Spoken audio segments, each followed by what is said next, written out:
Hi everyone, it's Linnea here for LDRS Creative, and today I have a fun way to stretch your modern trellis A2 cover plate die. This is one of my favorite products from the latest release from LDRS Creative. I absolutely love it for creating stunning and easy backgrounds. And as I was watching Angie on one of her lives, she made mention that this centerpiece here looks like a snowflake. So I thought that I was going to take advantage of that because it definitely looks like a snowflake, and snowflakes are my favorite thing about winter. So I grabbed some heavyweight white cardstock and cut it down to size because I don't need to die cut this entire cover plate. I just want that center snowflake looking piece, and I'm going to just cut around this with my scissors. So there are some edges that are kind of blunt and then some that are more smooth. So the more smooth edges, I'm going right up to that outline area and trimming that away, and then the more blunt edges, I'm just going to cut right off. Now don't panic, you just saw me throwing my die down onto my work surface. I promise you it does not hurt the die or my work surface, but it is the easiest and quickest way that I have found to get tiny little pieces out of your die. This die, it's an intricate die, but it's not a super detailed die, but there are tons of little pieces in here that I don't want to sit and poke out with a little pokey tool. So I find that if I just toss it down onto my desk at a slight angle, all those little pieces will come right out. So I think I'm going to show it to you one more time. Don't panic. I just kind of drop it on my desk and there we go. They fall right out, and it takes a whole lot less time than it does to pick out all those pieces individually. I grabbed a piece of pattern paper from the Peace and Joy 6x6 paper pack, and I cut 3 more of those little snowflake centers from the Modern Trellis A2 cover plate die. So now I have 3 white and 3 red, and I will be layering them up.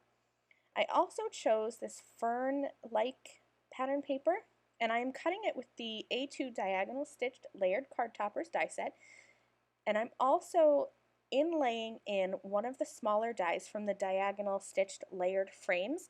I'm going to be layering some white cardstock onto here, and I don't want to waste any of this pretty pattern paper, so I cut the centers out all the time. And here's my son's little hand. He takes all my scraps. There is no waste in this house at all when it comes to pretty things. He is always right by my side waiting to take the pattern paper that I don't need. But I cut out that center portion of that pattern paper because, as you can see, I'm going to be layering some white cardstock in there, and nobody's going to see if I cut out the center and save that for a later project. I die cut a little label shape using the Stitched Decorative Labels die set, and I stamped a sentiment using some red ink from the Peace and Joy stamp set. And that's going to be my simple sentiment. Now I'm just going to layer up these little snowflakes that I created.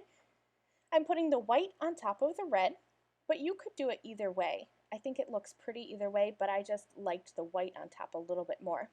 I'm using some liquid adhesive on the snowflakes as well as on my pattern paper to glue this onto my card base. And once again, you can see here that whole center is cut out, and I have that tucked away with my Peace and Joy paper pack to use on a future project. I'm going to work on placement for my snowflakes as well as my sentiment strip, and once I have that settled, I'm going to cut down tiny little strips of foam adhesive because I wanted there to be some dimension behind these snowflakes.